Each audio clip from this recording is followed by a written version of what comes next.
ករណីសូមក្រាបថ្វាយបង្គំចំពោះព្រះរតនត្រ័យទាំងឡាយ3និងសូមនមស្ការចំពោះកណ្ណាលោកម្ចាស់គ្រប់ព្រះអង្គហើយក៏សូមចម្រើនពរដល់ញាតិញោមពុទ្ធបរិស័ទប្រុសស្រីទាំងអស់គ្នាគ្រប់រូបថ្ងៃនេះខ្ញុំ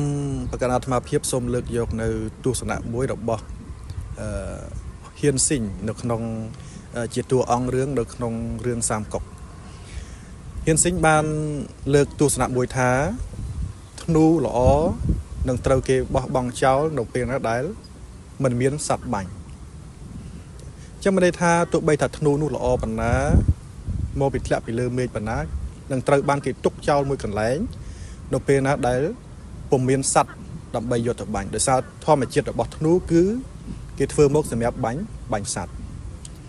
ចឹងក្នុងន័យនេះបើយើងស្ដាប់មួយផ្លែតទៅគឺថាមានន័យថាធម្មតាប៉ុន្តែបើយើងយកទៅប្រៀបធៀបមើលនៅក្នុងតថភាពសង្គមបច្ចុប្បន្នយើងអាចប្រៀបធៀបថាទោះបីថាបុគ្គលម្នាក់នោះមានសមត្ថភាពប៉ុណ្ណា